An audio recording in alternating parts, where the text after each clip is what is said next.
Alhamdulillahirabbil alamin. Wassalatu wassalamu ala asyrafil anbiya'i wal mursalin wa ala alihi wa sahbihi ajma'in. Subhanaka la ilma lana illa ma 'allamtana innaka antal alimul hakim. Rabbi shrah li sadri wa yassir li amri wahlul 'uqdatam min lisani yafqahu qawli. Amma ba'd. Alhamdulillah ala nikmatil Islam. Alhamdulillah ala nikmatil iman wa kafa biha min ni'mah. Alhamdulillah, segala puji bagi Allah Subhanahu wa taala di sore hari yang penuh berkah ini. Di hari Jumat yang mulia ini kita dikumpulkan oleh Allah Subhanahu wa taala di penghujung bulan Maulid, atau lebih tepatnya sudah keluar sehari dari bulan Maulidnya Nabi kita Nabi Muhammad sallallahu alaihi wasallam. Keluar dari kita satu bulan mulia yang mulia karena Nabi. Kita keluar dari satu waktu di mana waktu tersebut bercahaya luar biasa dengan cahayanya Nabi. Kalau para ulama memberikan nama bulan Rabi' itu dengan nama Rabiul Anwar, bulan Rabi' yang bercahaya, karena cahayanya Nabi Muhammad sallallahu alaihi wasallam bisa kita rasakan begitu nyata di berbagai macam tempat.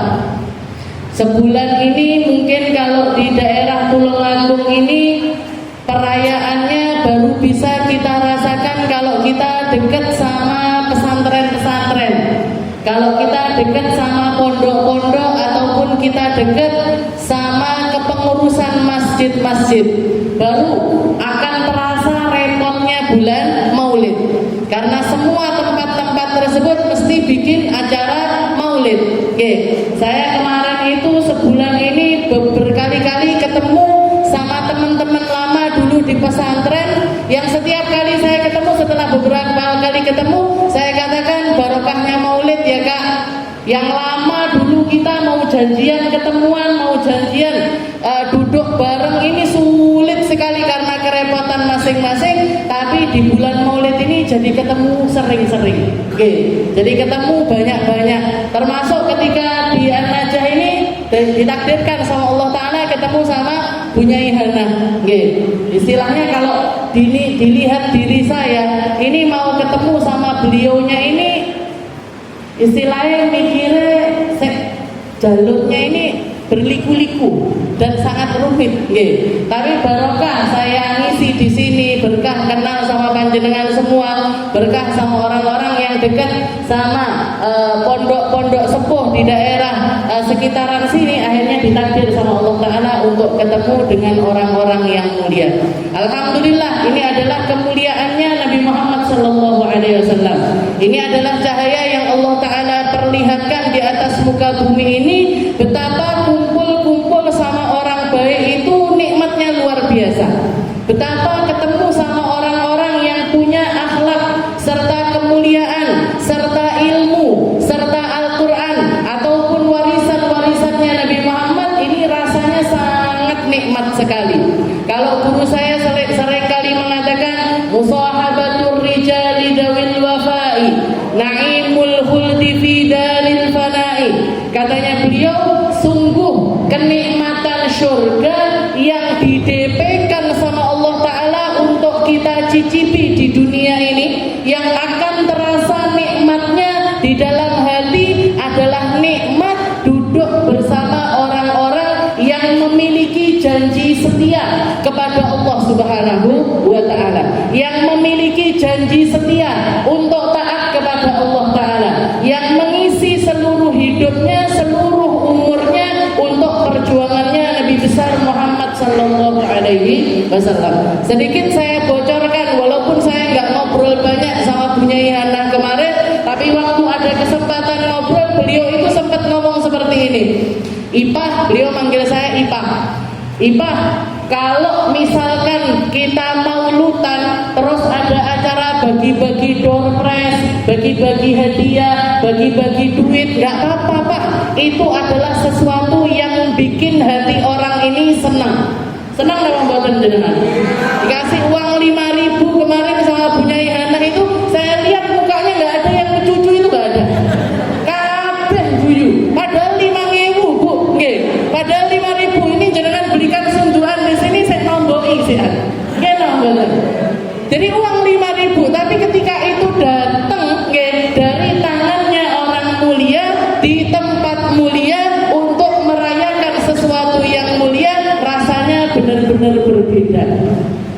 Rasanya benar-benar lain di dalam hati kita. Tapi beliau masih peringatan, tapi Pak, jangan ditaruh di tengah-tengah maulid, atau jangan sampai ngerusak sakralnya acara maulid. Makanya beliau ketika mau mulai baca maulid, ayo Bu, tenang dulu, kita mulai pembacaan maulid, kita baca maulid dengan khusyuk, baru beliau baca rawi fahtazza sampai qiyam, sampai doa. Itu yang beliau maksudkan, ini sakral, beradab kita, atau pembacaan maulid, pembacaan sejarah hidupnya Nabi, pembacaan sesuatu yang datangnya berkaitan dengan Rasulullah SAW ini, jangan kita rusak dengan sesuatu yang sifatnya semacam itu. Bersenang-senang boleh, tapi tetap harus ada tempatnya. Gembira boleh, tapi harus ada batasannya. Itu yang saya tangkap dari perkataan beliau. Yang langsung saya simpulkan, beliau ini benar-benar orang ahli ilmu dohir batin. Beliau ini orang yang bukan cuma Al-Quran di lisan saja, tapi rasuk ke dalam hatinya, sehingga yang keluar semuanya adalah cahaya. Seluruh usianya dihabiskan untuk mengajari Al-Quran, tahfidz Al-Quran, nyemai santri-santri Al-Quran. 2000 murid katanya beliau yang disemak sama beliau setiap harinya. Bayangkan Bu, kita kalau melihat amaliyahnya orang-orang semacam itu kan, apalah aku yang khotmilnya sebulan sekali, pun jusnya dibagi-bagi. Gitu di sini. Selain itu jenengan hataman apa betul? Kok menang Bu? Jangan-jangan nggak hataman beneran. Ya mungkin berkahnya ahli Quran, kita ketularan jadi ahli Quran. Berkahnya dari dekat sama orang-orang soleh, solihah, kita dikasih sama Allah Ta'ala hadiah-hadiah, rasa-rasa indah yang Allah Ta'ala berikan di dalam hati orang-orang semacam itu. Kita lanjutkan pembahasan kita di dalam surat An-Nur, masih di dalam kalimat-kalimat ataupun ayat yang membahas tentang kriterianya Allah Ta'ala. Cara Allah Ta'ala di dalam menjelaskan kepada manusia, wasilahnya Allah Ta'ala untuk menyampaikan sifat-sifatnya kepada manusia. Allah Ta'ala mengatakan, a'udzubillahi minasyaitonirrajim, Allahu nurus samawati wal ard, mathalu nurihi kamishkatin fiha misbah, al-misbahu fi zujajah, az-zujajatu ka'annaha kawkabun durriyyun yuqadu min syajaratin mubarakah zaitunatin la syarqiyatin wala gharbiyah yakadu zaituha yudhi'u walau lam tamsashu nar nurun 'ala nur yahdillahu li nurihi man yasha wa yadribullahu al-amthala lin-nas wallahu bikulli syai'in 'alim. Seperti yang bulan lalu kita bahas, Allah Ta'ala memposisikan dirinya agar kita ini semakin paham tentang sifatnya Allah Ta'ala. Allah Ta'ala mengatakan, Allahu nurus samawati wal ard. Allah itu cahayanya langit, cahayanya bumi. Allah Ta'ala itu yang menerangi segala sesuatu. Allah Ta'ala itu yang ketika seseorang mampu memandang, mampu merasakan, mampu melihat cahayanya Allah Subhanahu wa Ta'ala, maka dia akan lepas dari segala kesesatan, lepas dari segala kesalahan, lepas dari segala keburukan. Kenapa? Karena sudah terbercahayai dengan cahayanya Allah Subhanahu wa Ta'ala. Semacam lampu Bu, kalau misalkan kita ada di ruangan yang di situ lampunya dinyalakan, semua yang ada di ruangan tersebut kelihatan nyata.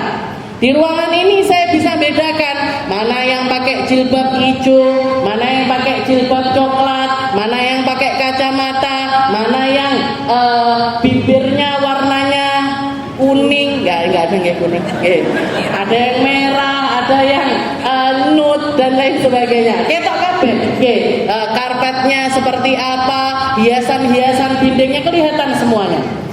Tapi kalau sudah cahaya lampu ini dimatikan, kalau misalkan kita ada di tempat yang gelap gulita, bahkan sekedar untuk ngelihat tangan kita sendiri pun kita nggak akan mampu. Itulah permisalannya Allah Subhanahu wa Ta'ala. Ketika seseorang kenal sama Allah,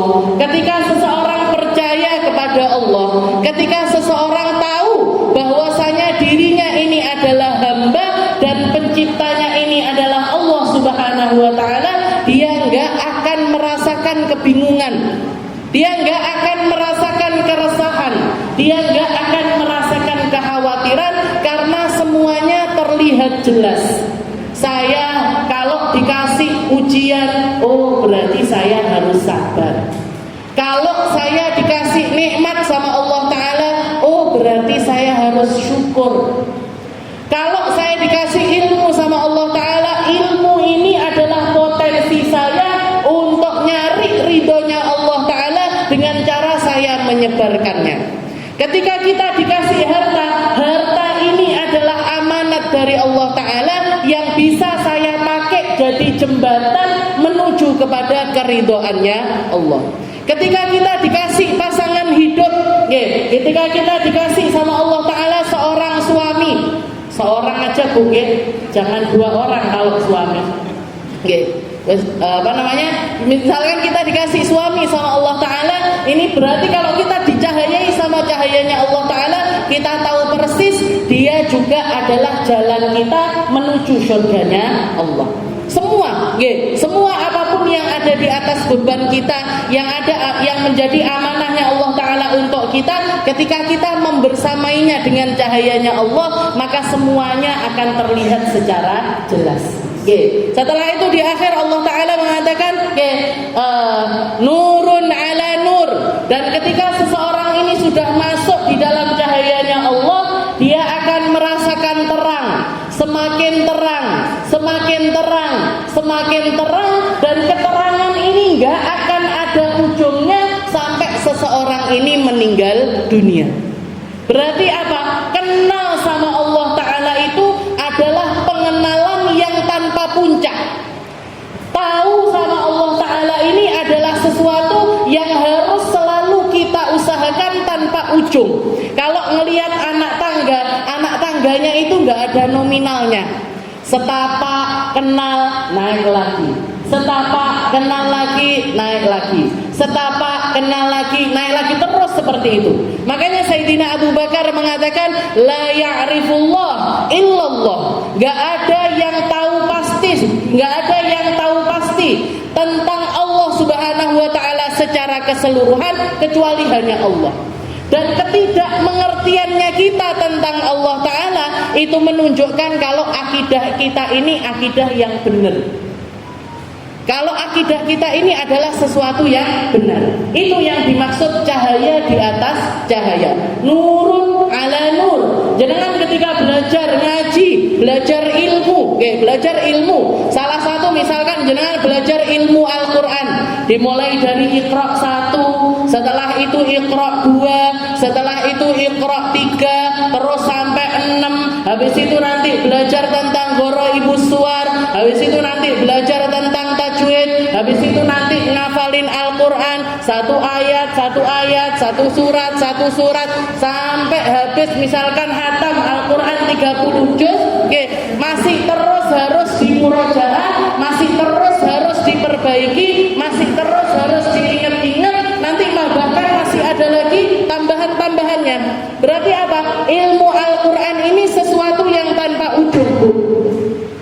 Ilmu Al-Quran ini sesuatu yang kalau kita masuk di dalamnya, kita tahu persis gak ada waktu selesainya. Shadaqallahul azimnya kita itu setiap kali habis ngaji, itu cuman pertanda ngajinya kita selesai, tapi hubungan kita sama Al-Quran gak pernah selesai. Nggih napa mboten? Dan semua ilmu-ilmunya Allah Ta'ala seperti itu. Jangan belajar fikih, seperti itu. Jangan belajar nahwu, ya seperti itu. Jangan belajar tajwid, ya seperti itu. Semua ilmu-ilmunya Allah Ta'ala ini setiap kali kita gali, kita temukan hal baru.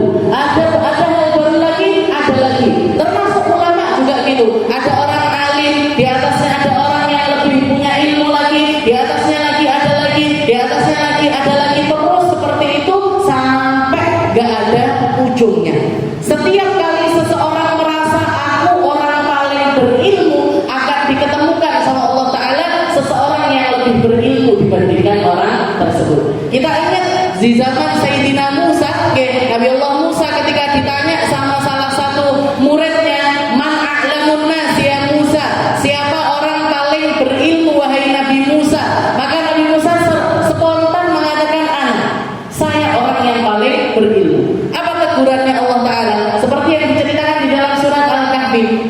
Disuruh katanya Allah Ta'ala di sana loh, ada hambaku soleh, dia ngerti ilmu yang kamu nggak ngerti, yaitu Nabi Allah Khidir dengan perjalanannya yang luar biasa. Jadi setiap kita ketemu sama orang berilmu, kita akan ketemu sama orang yang lebih berilmu lagi, dan terus seperti itu. Berarti apa? Gak ada ujungnya, Bu.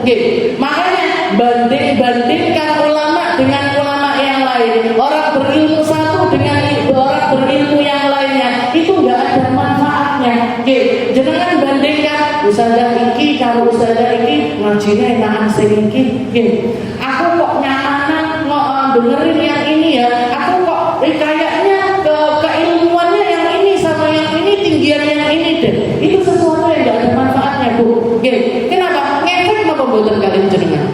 Kalau sudah jenengan banding-bandingkan gitu, ilmunya nular ke jenengan apa mboten? Ya enggak, Bu. Berarti apa? Ketimbang kita ribut tentang hal-hal yang semacam itu, ingat aja bahwasanya diri kita ini masih amat sangat miskin ilmu, masih amat sangat sedikit ilmu, masih sangat butuh ilmu. Maka fokus saja di dalam belajar, gak usah fokus di dalam menilai. Fokus aja ngaji, gak usah fokus tentang perkara-perkara yang lainnya. Makanya jenengan kalau setiap kali ngaji perlu untuk meluruskan niat. Biar apa? Biar ilmu yang didapatkan di tempat tersebut juga menjadi sesuatu yang benar-benar bisa kita rasakan keilmuannya. Gak disibukkan dengan yang lainnya. Jenengan gak akan teralihkan fokusnya ketika masuk ke sini, duduk di sini, nawa itu ngaji, nawa itu belajar. Wong gawe jilbab opo sakarepe, wong gawa tas opo yo wis bene, wong gawe sandal model piye sakarepe dhewe. Tapi kalau sudah jenengan ngaji, niatnya reno-reno, niatnya enggak seperti itu, niatnya sudah berbeda-beda. Ini saya ngomong jenengan delok jilbabe kon-kon. Kok apik menurut bilangnya. Tuh ini ngendi. Nanti saya mau beli juga warna yang kayak gitu. Nanti saya tanya, Bu, nanti ngaji apa? Apa ya? Apa tok wis? Ngajinya apa? Jawabannya. Ini orang bingung. Ditanya apa, jawabnya apa. Nah, ini orang bingung. Makanya diluruskan niatnya. Diluruskan niatnya, diluruskan keinginannya, diluruskan tujuannya. Saya datang ke An-Najah niatnya ngaji, biar jadi orang sukses dunia akhirat seperti nama majelisnya. Seperti nama majelisnya. Nurun ala nur, yahdillahu li nurihi man yasha. Dan sesungguhnya Allah Ta'ala ngasih, ketika memberikan cahaya-cahayanya itu, Allah Ta'ala memberikannya kepada siapapun yang Allah Ta'ala inginkan. Yang porsinya orang untuk dapat cahaya dari Allah Ta'ala itu sakarepe Gusti Allah, terserah Allah, sesuai dengan kehendaknya Allah. Kita cuma diperintahkan untuk berusaha, masalah hasilnya itu terserah Allah Ta'ala di dalam memberikannya. Yahdillahu li nurihi man yasha wa yadribullahu al-amthala lin-nas. Di akhir Allah Ta'ala memberikan peringatan, ayat ini hanya perumpamaan dari Allah.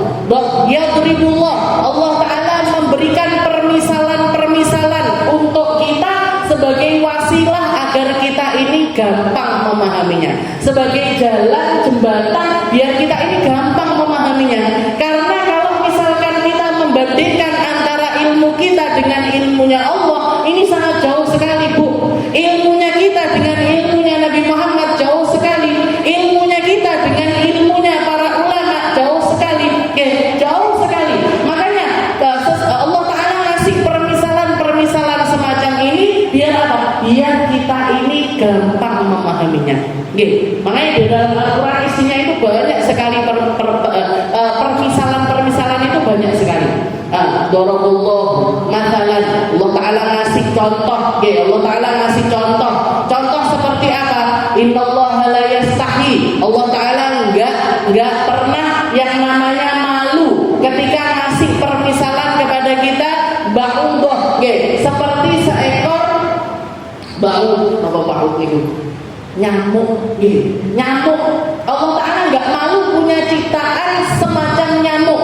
Kenapa? Karena yang semacam nyamuk sekalipun, ilmuwan sampai zaman sekarang pun belum ada yang bisa menciptakan yang namanya nyamuk. Nggak ada yang bisa. Kalaupun misalkan bikin mesin semacam nyamuk, tapi mesin itu nggak bisa bernafas, nggak bisa dialiri darah, nggak bisa punya rasa-rasa seperti rasanya seekor nyamuk. Walaupun ilmuwan sedunia ini berkumpul untuk bikin seekor nyamuk, nggak akan pernah bisa bikin. Dari nggak ada jadi ada, nggak bisa. Makanya Allah Ta'ala nggak malu, bahkan kepada ciptaannya semacam nyamuk pun Allah Ta'ala nggak pernah malu. Termasuk ini, Allah Ta'ala ngasih gambaran kepada kita, Allahu nurus samawati wal ardh. Allah Ta'ala itu cahayanya langit, cahayanya bumi. Berarti apa? Bukan berarti Allah Ta'ala itu berbentuk cahaya, bukan berarti Allah Ta'ala itu punya zat semacam cahaya, enggak. Tapi permisalannya Allah Ta'ala ini semacam cahaya. Dan cahaya-cahayanya Allah Ta'ala itu masuk juga di dalam perkara-perkara yang Allah Ta'ala tinggalkan di atas muka bumi ini. Termasuk salah satunya Allah Ta'ala mengatakan di dalam Al-Quran, qad ja'akum minallahi nurun wa kitabun mubin.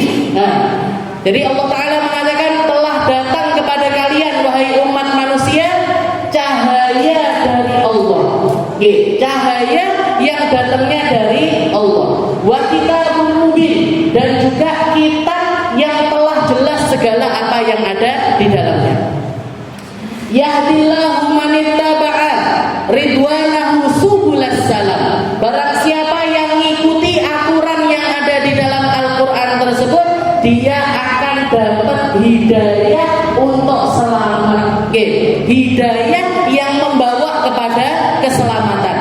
Wa yukhrijahum minadh-dhulumati ilan nur, dan akan mengeluarkan mereka dari kegelapan menuju cahaya. Biizni, tentu saja dengan izinnya Allah Ta'ala. Wa yahdihim ila siratil mustaqim, dan mereka akan masuk di dalam golongan mereka-mereka yang ada di jalan yang lurus. Jadi di sini Allah Ta'ala ngasih perumpamaan, ngasih perkataan qad ja'akum. Manusia ini sudah dikasih sama Allah Ta'ala cahaya, cahaya yang datangnya dari Allah. Apa itu cahaya yang datang dari Allah Ta'ala? Nabi kita, Nabi Muhammad Sallallahu Alaihi Wasallam. Nabi Muhammad itu cahayanya Allah yang paling terang, Bu. Nabi Muhammad itu cahayanya Allah Ta'ala yang cahayanya itu bahkan setelah 1400 tahun itu mampu kita rasakan dengan nyata. Kita itu nggak pernah ketemu sama Nabi, nggak betul. Secara nyata nggak pernah. Dengar langsung juga nggak pernah. Tapi sholatnya Nabi kita sholat, Al-Qurannya Nabi kita baca, puasa Ramadannya Nabi kita puasa, zakat caranya Nabi kita berzakat dengannya. Kalau hari raya Idul Fitri kita merayakan Idul Fitri. Kalau hari raya Idul Adha kita merayakan hari raya Idul Adha. Apa ini semua yang kita lakukan ini? Semuanya adalah cahayanya Nabi Muhammad Sallallahu Alaihi Wasallam. Jadi Allah Ta'ala qad ja'akum minallah, qad ja'akum nurun minallah, cahaya dari Allah. Ketika salah seorang sahabat yang bernama Sayyidina Jabir bin Abdullah, Sayyidina Jabir ini salah satu sahabatnya Nabi yang pernah nawarkan masakan seekor kambing kecil kepada Nabi Muhammad Sallallahu Alaihi Wasallam. Jadi Sayyidina Jabir ini pernah, Bu, ketika Rasulullah lagi galian yang namanya kondak, jadi gali parit yang luar biasa dalam, di situ dikatakan Sayyidina Jabir ini beberapa kali melihat perutnya Nabi ini tersingkap, dan di perutnya Nabi ini ada 3 batu yang dipakai ganjelan sama Nabi. Jadi batu ditaruh di perutnya, setelah itu ditalikan. Ini menunjukkan kalau Rasulullah itu sudah kelaparan dengan amat sangat. Maka Sayyidina Jabir ini gak tega, minta izin sama Nabi, ya Rasul, saya izin pulang sebentar. Diizinkan sama Nabi. Begitu pulang nanya sama istrinya, istriku di rumah ada apa? Di rumah ada makanan apa enggak yang bisa kita sajikan kepada Nabi? Kata istri,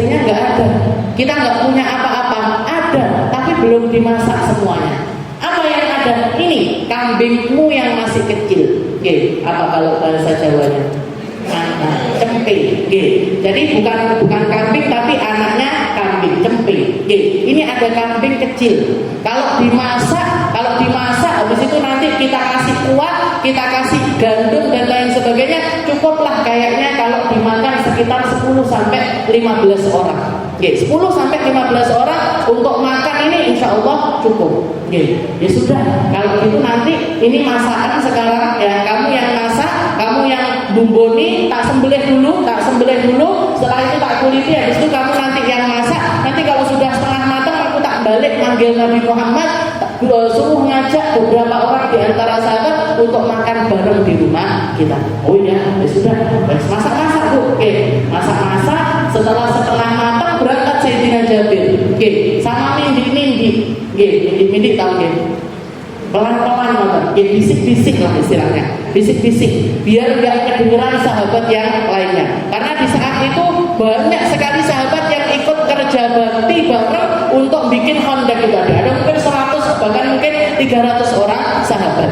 Ini makanan yang disediakan cuma cukup buat 10 orang sampai 15 orang. Akhirnya datang dibisiki Rasulullah, ya Rasul, saya punya makanan di rumah, tapi cuma cukup buat 10 orang, 15 orang. Jenengan jawili, jawili. Jenengan jawili beberapa orang sahabat untuk makan di rumah saya, monggo. Begitu Sayyidina Jabir ngomong seperti itu, Rasulullah langsung pengumuman, ya ma'syaral ansar, ya ma'syaral muhajir, ngomong kabeh sing kerja bakti, awake dhewe diundang makan sama Jabir bin Abdullah. Pusing ngomong buatan Bu. Pusing. Jangan bikin maulutan, konsumsinya cepake 300, ya datang 1000. Itu kejadiannya kayak kemarin saya di Alba itu. Waktu di Alba teman-teman ada Zahra datang, persiapan listnya di grup Junda Fatimah itu cuma sekitar 600-700 orang. Yang datang 1.200. Saya merem pokoknya. Saya terserah panitia, nyari makanan di mana, minuman di mana. Saya nggak mau lihat. Pokoknya saya ditanggung ceramah kayak nggak ada apa-apa. Padahal brodok itu di hati. Ini Sayyidina Jabir ini ya Rasul, makanannya cuma cukup 10 orang. Stop, tenang. Ini orangnya banyak, segini banyak ini ya Rasul. Diundang semuanya ke rumah. Iya, tenang aja kamu. Bondok-bondok diletakkan semuanya, cangkulnya ini semuanya ditaruh, berangkat ke rumahnya Sayyidina Jabir. Istrinya buka nginceng teko jendela. Katanya 10 orang. Lah kok ini yang datang sampai ratusan orang, bingung istrinya ini. Kamu, suaminya dimarah-marahin. Kamu ini gimana? Katanya cuma sedikit. Stop, tenang Rasulullah. Ini Rasulullah yang nyuruh kayak gini. Saya juga nggak ngerti gimana caranya. Begitu Rasulullah masuk ke rumahnya Sayyidina Jabir, beliau langsung bilang, "Ainal matbah?" Mana? Kompornya mana? Dapurnya mana? Dapurnya mana? Kompornya mana? Beliau langsung pergi ke dapur. Katanya Nabi Muhammad, kalian semuanya tenang. Nanti aku yang jangan ada yang bantuin saya untuk nuang-nuangkan makanan. Jadi semua makanan yang dikeluarkan waktu itu semuanya yang nuangkan adalah Rasulullah Shallallahu Alaihi Wasallam. Setelah itu Rasulullah bilang, ayo antri kabeh, melbu 10. Karena rumahnya juga nggak besar, rumahnya Sayyidina Jabir. Masuk ke rumahnya 10 orang masuk, diladeni makan kenyang keluar. 10 lagi masuk, diladeni makan kenyang keluar. 10 lagi masuk, diladeni makan kenyang keluar, sampai ratusan orang itu semuanya makan kenyang sampai mereka mengatakan makanan ini kalau dimasuki sak sendok lagi muntah sampai. Saking kenyangnya mereka. Kalau pergi dari rumahnya Sayyidina Jabir kenyang semuanya, dan istrinya ini melihat seakan-akan yang di kompor itu enggak kelong sama sekali. Setelah itu Rasulullah nyuruh, wahai kamu istrinya Jabir, ambil wadah-wadah, kita bagikan ke seluruh tetangga-tetanggamu makanan ini tadi. Termasuk yang dikirimi sama Rasulullah SAW adalah putri tercintanya yaitu Sayyidah Fatimah Zahra. Ini kirimkan kepada Fatimah karena dia juga sudah beberapa hari nggak ada yang bisa dimakan. Nggak ada yang bisa dimakan. Setelah itu terakhir Rasulullah yang makan beserta keluarganya Sayyidina Jabir. Dan istrinya Sayyidina Jabir ini mengatakan makanan yang disentuh sama Nabi, yang diudek sama Nabi ini, setiap hari tak anget, tak ambil, tak anget, tak ambil, tak anget, tak ambil, nggak habis-habis. Sampai aku ini penasaran, ya sini kisah piro gitu. Akhirnya sama beliau itu dibuka, dihitung. Ini kalau makanan segini ini kayaknya cuman cukup buat 2 hari 3 hari. Semenjak beliau ngelihat setelah itu ngitung-ngitung, dikatakan setelah 3 hari makanan itu habis. Jadi berkah, makanya barokah itu kita itu di dalam mengelola harta itu ajarannya Nabi Muhammad itu seperti itu, Bu. Jangan sedekah aja, tidak usah hitung-hitungan sedekah. Kalau tidak entek saya hitungkan, insya Allah sesuai keyakinan. Ya, tapi jangan hitung, itu 500, ini berarti cukupnya tak kayak gini, sakmene, ya sudah habis. Jadi selama jenengan kerja, fokus di dalam kerjaan, istiqomah di dalam kerjaan, bersungguh-sungguh di dalam kerjaan, Allah Ta'ala akan mendatangkan rezeki itu dengan cara yang dari mana saja. Jadi ilmunya rezeki itu kayak gitu. Kita itu manusia cuma dituntut untuk ikhtiar. Kayak ikhtiarnya istrinya Sayyidina Jabir, punya kambing, ditawak nih, yo dimasak, yo dibumboni, ya dibikin. Tapi rezekinya yang bisa masak dari makanan itu berapa orang, itu terserah Allah. Terserah Allah Subhanahu wa Ta'ala. Ini Sayyidina Jabir, salah satu kisahnya beliau yang paling terkenal. Setelah itu dikatakan Sayyidina Jabir ini pernah nanya sama Nabi Muhammad, ya Rasul, ma awwalu syai'in khalaqahu Allah qabla al-asya. Ya Rasul, makhluk pertama atau ciptaan yang pertama kali diciptakan sama Allah Ta'ala ini sebenarnya apa ya Rasul? Ini kisahnya ada di dalam Maulid Simtud Durrah atau Maulid Al-Habsyi. Dikatakan maka Rasulullah SAW mengatakan, ya Jabir, innallaha khalaqa qabla al-asya'i nura nabiyika Muhammadin sallallahu alaihi wasallam. Wahai Jabir, ketahuilah bahwasanya Allah Ta'ala ini sebelum menciptakan segala sesuatu, sebelum menciptakan surga, neraka, bumi, langit, bahkan sebelum menciptakan malaikat, setan, jin dan lain sebagainya, yang diciptakan pertama kali oleh Allah Ta'ala adalah cahayanya Nabi Muhammad sallallahu alaihi wasallam. Dan cahaya itu diciptakan oleh Allah min nuri, dari cahayanya Allah. Jadi dari cahayanya Allah, Allah Ta'ala menciptakan cahayanya Nabi Muhammad sallallahu alaihi wasallam. Dari cahayanya Nabi Muhammad inilah Allah Ta'ala menciptakan segala sesuatu. Allah Ta'ala menciptakan malaikat, Allah Ta'ala menciptakan surga, Allah Ta'ala menciptakan neraka, Allah Ta'ala menciptakan timbangan amal, Allah Ta'ala menciptakan Sidratul Muntaha, Allah Ta'ala menciptakan arsy-Nya, Allah Ta'ala menciptakan segala sesuatu. Semuanya sumbernya dari cahayanya Nabi Muhammad sallallahu alaihi wasallam. Makanya ketika Allah Ta'ala mengatakan qad ja'akum nurun minallah, cahaya itu sudah aku turunkan kepadamu.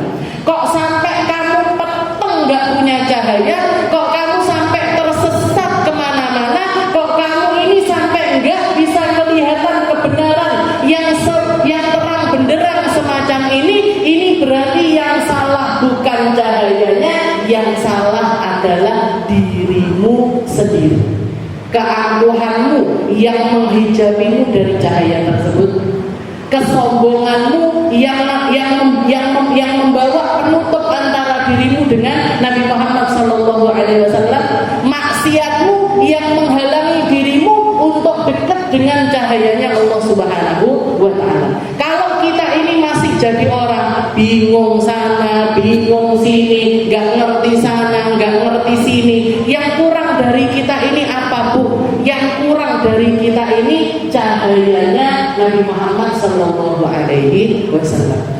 Kurang dekat kita, kurang ngerti kita, kurang raket kita, kurang paham kita tentang kedudukan kita dengan Nabi Muhammad Sallallahu Alaihi Wasallam. Cahayanya sudah didatangkan, sudah dihadirkan, sudah ada risalahnya, pesan-pesannya, petuah-petuahnya, semuanya sudah ada nyata di sekitaran kita. Kok kita ini jadi orang yang masih tetap seperti ini? Berarti cahayanya Allah Ta'ala yang kurang, cahayanya Nabi Muhammad yang kurang di dalam diri kita.